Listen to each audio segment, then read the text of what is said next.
8 ಗುಂಟೆ ಖರಾಬ್ ಜಮೀನಿಗಾಗಿ ಮಚ್ಚಿನಿಂದ ಮಾನಸಿಕವಾಗಿ ಹಲ್ಲೆ. ಬಸವನತ್ತ ಗ್ರಾಮದ ಕಾಶಿ ವಿಶ್ವನಾಥನ ಮೇಲೆ ದೊಡ್ಡ ಹಸ್ಯಾಳ ಗ್ರಾಮದ ರಂಗಪ್ಪ ಎಂಬುವರು ಹಲ್ಲೆ ಮಾಡಿದ್ದಾರೆಂದು ಆರೋಪ.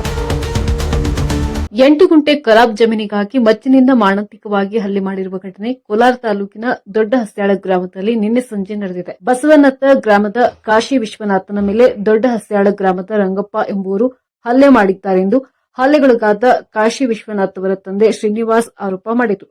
ದೊಡ್ಡ ಹಸ್ಯಾಳ ಗ್ರಾಮದಲ್ಲಿ 3 ಎಕರೆ ಜಮೀನು ಖರೀದಿ ಮಾಡಿದ್ದು, ಅದರಲ್ಲಿ 8 ಗುಂಟೆ ಖರಾಬ್ ಜಮೀನು ನಮಗೆ ಸೇರಬೇಕೆಂದು ಜಮೀನು ಮಾಲೀಕರು ರಿಜಿಸ್ಟರ್ ಮಾಡಿಕೊಟ್ಟಿದ್ದಾರೆ.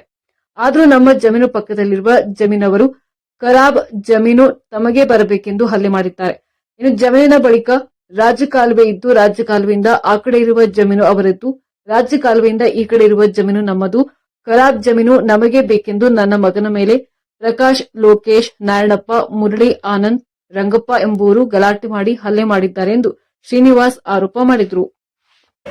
ಆಮೇಲೆ ಅವನು ಲೋಕೇಶ್, ನಾರಾಯಣಪ್ಪ, ಮುರಳಿ, ಆಮೇಲೆ ಅವನು ಆನಂದ, ಆಮೇಲೆ ಇದು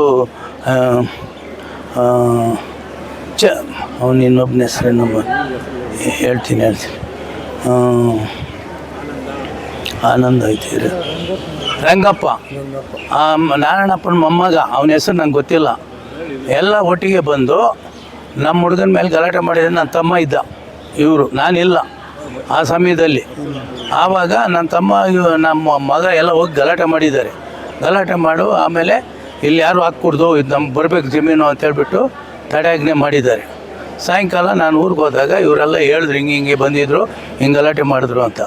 ಬೆಳಿಗ್ಗೆ ಸೀದಾ ಪೊಲೀಸ್ ಸ್ಟೇಷನ್ಗೆ ಹೋಗಿದೆ. ನನ್ನ ಹತ್ರ ಏನೇನು ದಾಖಲೆಗಳಿದೆ, ನಾನು ಕೋರ್ಟ್ ಆರ್ಡ್ರ್ ಸ್ಟೇ ಕೊಟ್ಟಿದ್ದಾರೆ. ಸ್ಟೇ ಆರ್ಡ್ರ್ ಎತ್ಕೊಂಡು ರಿಪೋರ್ಟ್ ಬರ್ಕೊಂಡು ಸರ್ಕಲ್ ಇನ್ಸ್ಪೆಕ್ಟರ್ ಸಾಹೇಬ್ರ ಹತ್ರ ಹೋದೆ. ಸರ್ಕಲ್ ಇನ್ಸ್ಪೆಕ್ಟರ್ ಸಾಹೇಬರು ಏನು ಹೇಳಿದ್ರು, ಫಸ್ಟು ಅವ್ರಿಗೆ NCR ಹಾಕಿ ಬಿಡಬೇಡಿ, ಹಾಕಿ ಅಂತ ಅವ್ರು ಹೇಳಿದ್ರು. ಆಮೇಲೆ NCR ಆಗಿದೆ, ಎಲ್ಲ ನಮ್ಮ ಹತ್ರ ಐತೆ ಕಾಪಿ, ಹಾಕಿದರು. ಆಮೇಲೆ ಹಾಕಿದಾದ್ಮೇಲೆ ಮಧ್ಯಾಹ್ನ ನೀವು ಅವ್ರನ್ನ ನಾಳೆ ಬೆಳಗ್ಗೆ ಕರೆಸಿ ಎಲ್ಲ ಇದು ಮಾಡ್ತೀವಿ, ಇವಾಗ ಇದು ಮಾಡಿದ್ದೀವಿ, ನೀವು NCR ತಗೊಂಡು ಹೋಗಿ ಅಂದರು. ತಗೊಂಡು ನಾವು ತೋಟದ ಹತ್ರ ಹೋದ್ವಿ. ಹೋಗೋಷ್ಟೊತ್ತಿಗೆ ನಾವು ಹೋಗಿ ನೀರುಳೆಲ್ಲ ನಿಲ್ಲಿಸ್ತಾ ಇದ್ದೀವಿ. ದಿಮಿನ ಬರ್ತಾಯಿದ್ದಾರೆ, ಏನೋ ವಾಟ್ಸಪ್ನಲ್ಲಿ ಎಲ್ಲ ಮಾಡಿದ್ದಾರೆ. ಬಂದಿದ್ದ ತಕ್ಷಣ ನಾನು ಒಬ್ಬನ ಹಿಡ್ಕೊಂಡೆ. ನಾವು ಹಿಡ್ಕೊಳ್ಳೋಷ್ಟೊತ್ತಿಗೆ ನನ್ನ ಮಗನ ಅಡಿಯಲ್ಲಿ ಹಾಕ್ಕೊಂಬಿಟ್ಟು ಕಾಶಿ ವಿಶ್ವನಾಥನ ಮುಚ್ಚಲ್ಲಿ ಆ ರಂಗಪ್ಪ ಅನ್ನೋನು ಇಲ್ಲಿ ಹೊಡೆದ. ಆಮೇಲೆ ಅವರೆಲ್ಲ ದೊಣ್ಣೆಗಳು ಟೊಮೆಟೊ ಕಡ್ಡಿ ಎತ್ಕೊಂಡು ಎಲ್ಲ ಚಿಕ್ಕಾಪಟ್ಟಿ ಹೊಡೆದಾಕ್ಬಿಟ್ರು ಅವ್ನು ನಾಣಪ್ಪ ನನ್ನ ಬೆರಳನ್ನ ಕಚ್ಚಾಕ್ಬಿಟ್ಟ.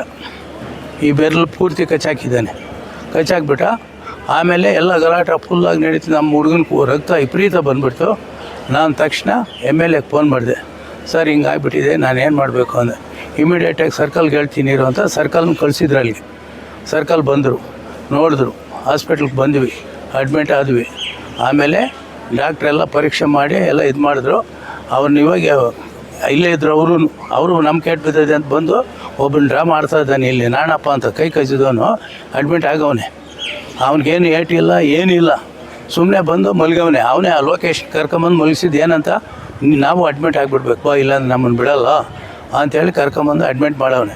ಆಮೇಲೆ ಅವನು ಲೋಕೇಶ್ನ ಮುರಳಿನ ಅಲ್ಲೇ ಹಿಡ್ಕೊಂಡು ಪೊಲೀಸ್ ಸ್ಟೇಷನ್ಗೆ ಹೋದರು. ಪೊಲೀಸ್ ಸ್ಟೇಷನ್ನಾಗ ಏನೇನು ನಡೀತು, SP ದೇವರಾಜು ಏನೋ ಫೋನ್ ಮಾಡಿದ್ನು, MP ಫೋನ್ ಮಾಡಿದ್ನು ಅಂತೇಳ್ಬಿಟ್ಟು ಸ್ಟೇಷನ್ ಬೇಲ್ ತಗೊಂಡು ಬಿಟ್ಟಿದ್ದಾರೆ. ನಮಗೆ 307 ಆಗಲೇಬೇಕು.